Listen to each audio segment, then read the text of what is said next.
कि आपका इस तरह से अगर एक्सलरेशन ए नॉट से कार एक्सलरेट हो रही हो, ठीक है, तो आपसे पूछेगा मिनिमम स्पीड कितनी चाहिए इसको सर्कल में घुमाने के लिए। तो पहली बात तो जब ये मिनिमम स्पीड की, इसमें इक्विलिब्रियम ऐसे रहेगा ही नहीं, ऐसे रहता है, ठीक है। तो आपके लिए क्या सिचुएशन हो जाती है अगर ये नॉट से जा रही है, तो इक्विलिब्रियम पोजीशन देखो, आप पहले गौर करो बेटा इस पे कैसे होती है। ये आपका एम जी होता है, ये हमने करी थी एनएलएम में, सूडो फोर्स अंदर बैठ के देख रहे हैं एम ए नॉट। तो यहाँ से वर्टिकल से किसी थीटा एंगल पर इक्विलिब्रियम आता है, इधर क्या आता है, एम ए नॉट और एम जी का रिजल्टेंट फोर्स एक्ट करता है, ठीक है ना। एम ए और एम जी का, एम ए नॉट और एम जी का रिजल्टेंट जिस डायरेक्शन में आ रहा होता है उसकी अपोजिट टेंशन हो जाती है। तो इन दोनों का तो बेसिकली सिचुएशन क्या होगी, इस तरह का है, इस तरह का एक टेंशन फोर्स लग रहा है और इधर एक कांस्टेंट फोर्स लग रहा है जिसका रिजल्टेंट कितना है, M square G square plus M square A naught square. इस तरह की सिचुएशन, समझिए इस चीज को आप, ठीक है ना। इक्विलिब्रियम ऐसे ही होगा कि टेंशन किसको बैलेंस कर रहा होगा, इन दोनों के रिजल्टेंट को बैलेंस कर रहा होगा, और ये आप निकाल सकते हैं इक्विलिब्रियम वाला थीटा, लेकिन उससे कोई लेना देना नहीं। अब इसमें पूछता है मिनिमम स्पीड क्या है कि एक सर्कल में घूमता रहे, कितनी स्पीड से प्रोजेक्ट करना पड़ेगा इक्विलिब्रियम पोजीशन से कि वो सर्कल में घूमता रहेगा, ठीक है ना। इसमें एक चीज और याद रखेंगे बेटा, आप जो अभी प्रीवियस मैंने आपको बताया उसमें ये वैल्यूज भी याद कर ली थी, एक वर्टिकल सर्कल की वो रह गई इस टाइम पे, पता नहीं कैसे। यहाँ पर अगर अंडर रूट 5 LG स्पीड होती है, तो यहाँ पर स्पीड कितनी होती है, अंडर रूट LG। और ये आपने एनर्जी कंजर्वेशन से निकाल सकते हैं, बट इसको याद रखें तो अच्छा है आप, ठीक है ना। तो जब भी आप अपने नोट्स में लिखेंगे इसको लिख लेंगे, अंडर रूट 3 LG, ये याद रहनी चाहिए। अंडर रूट 5 LG यहाँ पर है तो यहाँ तो अंडर रूट LG, यहाँ पर अंडर रूट 3 LG है। ये आप ध्यान रखिए, इस चीज को याद रखनी है, ठीक है ना। क्लियर है, लास्ट लेक्चर लास्ट उसका था ये, तो आपको याद जरूर रखना है, under root 5 LG, under root LG, under root 3 LG। तो अब देखो आपसे यहाँ पर ये थीटा एंगल पर है और इधर टेंशन है, इधर आपका under root M² G² plus M² E naught square लग रहा है। तो ये इसको बैलेंस करेगा ये टेंशन फोर्स, ठीक है ना। तो यहाँ पे टेंशन कितनी होगी, under root M² G² plus M² E naught square, ये टेंशन की वैल्यू होगी। तो मैं अगर एक मानूं, जैसे आपने देखो क्या निकाला था अभी सिचुएशन सिमिलर कैसे, ये समझिए आप, ये इस सिचुएशन के काफी सिमिलर है, इधर टी लगता है, इधर एक एम जी फोर्स लगता है। तो एम जी कॉन्स्टेंट फोर्स है, इधर टी लग रहा है, तो आपने निकाल लिया मिनिमम वी स्पीड से फेंके सब क्या होगा, ठीक है ना। अब यहाँ पर क्या हो गया, यहाँ पे भी तो वही है बेटा, एक टी इधर लग रहा है, एक कांस्टेंट फोर्स इधर लग रहा है। तो ये जो टी इधर लग रहा है और कांस्टेंट फोर्स इधर लग रहा है, इसको मैं क्या बोल देता हूँ, जैसे एम जी है तो बस इसकी जगह मैं एम जी इफेक्टिव बोल दे रहा हूँ इसको। मैं क्या बोल दे रहा हूँ, इसको बोल दे रहा हूँ एम जी इफेक्टिव। और एम जी इफेक्टिव कैसे निकालूंगा, एम जी इफेक्टिव मैं इसको कांस्टेंट फोर्स के बराबर रख के निकाल दूंगा, ये आ जाएगा M√G² plus A naught square. तो यहाँ पर जी इफेक्टिव कितना आ गया, under root G² plus A naught square आ गया,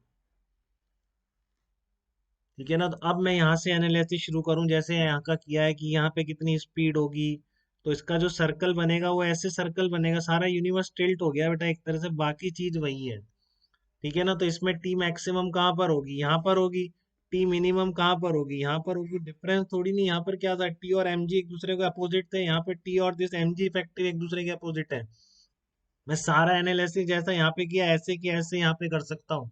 बस क्या हो जाएगा, वहां पे जहां भी जी आ रहा था, वहां पर जहां भी जी था उसकी जगह यहाँ पर क्या हो जाएगा, जी इफेक्टिव आ जाएगा। सारे फार्मूले, ये सारी चीजें ऐसी की ऐसी वैलिड रहेंगी कि मिनिमम स्पीड ऑफ प्रोजेक्शन क्या होनी चाहिए सर्कल कंप्लीट करने के लिए जब कार के अंदर है इस तरह से। तो बस ये कर दो आप, अंडर रूट 5 LG इफेक्टिव कर दो और कुछ नहीं करना है, ठीक है ना। इसमें फिर भी टिल्टेड था, बट ऐसे लिफ्ट में ये पेंडुलम होता, इस तरह से लिफ्ट में ऊपर जा रहा होता। मिनिमम स्पीड कितनी है सर्कल में कंप्लीट करने के लिए, तो इसको अपन यहाँ पर कहीं हैंग करते सेंटर पे जिससे सर्कल घूमता है, ठीक है ना। लेफ्ट में जा रहा है, मान लो ए नॉट से ऊपर जा रहा है, आपसे पूछा है मिनिमम स्पीड कितनी है सर्कल कंप्लीट कराने के लिए, क्या करोगे, अंडर रूट 5 LG इफेक्टिव। जी इफेक्टिव कैसे निकलता है, कांस्टेंट फोर्स को इसके बराबर कर दो, ए नॉट से ऊपर जा रही है, सुडो फोर्स नीचे जा रहा है, तो M G+A0 आ जाएगा। तो इसमें जी इफेक्टिव कितना हो गया इस सिचुएशन में, G+A0 के बराबर हो, समझ में आ रहा है बेटा? क्योंकि आप क्या करोगे, अंदर बैठोगे, सुडो फोर्स लगेगा तो M G plus M A naught लगेगा बस, तो जी की जगह क्या आ रहा है, जी प्लस ए नॉट आ रहा है। तो जब भी ऐसे कांस्टेंट फोर्स वाले केसेस हो तो सुडो फोर्स लग रहा हो, तो आप नेट कांस्टेंट फोर्स को एम जी इफेक्टिव के बराबर कर दिया करो। फिर आपकी सारी वैल्यूज वैसे की वैसे वैलिड हो जाएगी। बस ये ध्यान रखिए, मैक्सिमम टेंशन यहाँ पर होगी इस जगह पर। यहाँ पे अंदर जो सर्कल में घूमेगा, ठीक है ना, इसमें जो वर्टिकल सर्कल में घूमेगा, ये कार थोड़ी बड़ी होनी चाहिए, क्योंकि घूमने के लिए जगह होनी चाहिए वैसे। तो ये पूरी कार थी, सेंटर पे कार के लटका रखा है, समझ लो। तो ये सर्कल इस तरह से घूम रहा है कार के अंदर। तो इसमें मैक्सिमम टेंशन यहाँ पर होगी, मिनिमम टेंशन इसके अपोजिट होगी, वर्टिकल सर्कल में कार, चलती हुई कार में आप घुमा रहे हैं। बट आपको बात समझ में आ रही है कि बेटा, जैसे यहाँ पे टी एम जी था, आप सारा टी एम जी इफेक्टिव से कर दो, कोई डिफरेंस आएगा क्या? वही आप थीटा एंगल लोगे, वही टेंशन लिखोगे, वही आप इसमें एनर्जी कंजर्वेशन सब लगा सकते हो। बट कांस्टेंट फोर्स आपका एम जी की जगह क्या हो गया, एम जी इफेक्टिव हो गया। तो आप डायरेक्टली याद ही रख लो ना इसको, कि आप एक एम जी इफेक्टिव निकाल लेते हो, जिसका रिजल्टेंट क्या होता है, दोनों कांस्टेंट फोर्स का रिजल्टेंट होता है। ठीक है, तो सारा जो फार्मूले, under root 5 L G effective, under root 2 L G, maximum tension कहाँ है, मिनिमम टेंशन कहाँ है, सब निकल जाएंगे बस। बस जी को आपको किससे रिप्लेस करना पड़ेगा, जी इफेक्टिव से रिप्लेस करना पड़ेगा।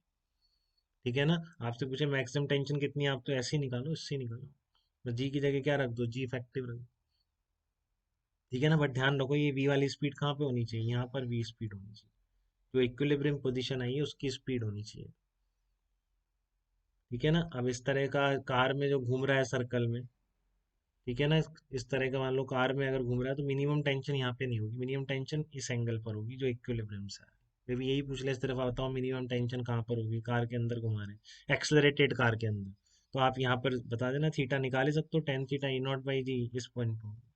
खत्म हो गई बात। ठीक है, तो यहाँ तक बेटा कोई दिक्कत, किसी को जी इफेक्टिव में ट्रांसफर होने में जी से? फंडा सुन लो फिर से, क्या है, आप जो कांस्टेंट फोर्स आ रहा है नेट टेंशन के अलावा, ठीक है, उसको आप एम जी इफेक्टिव के बराबर कर दो, जी इफेक्टिव की तुरंत वैल्यू आ गई। आपकी ये एक्सलरेट हो रही थी ए नॉट, तो नीचे सुडो फोर्स था, तो M G effective equals to M G, उस लिफ्ट के अंदर उसका बैठना पड़ेगा आपको, उस कार वाला लिफ्ट जो भी हो तो है ही उसके अंदर। तो सुडो फोर्स के अकॉर्डिंग आप टेंशन के अलावा नेट फोर्स निकाल के उसको एम जी इफेक्टिव के बराबर कर देंगे। तो फिर फार्मूले आपके चेंज रह जाएंगे, मिनिमम स्पीड कितनी होगी यहाँ पर, under root 5 L G effective. हाँ, तो यहाँ तक कोई दिक्कत बेटा किसी को बताइए।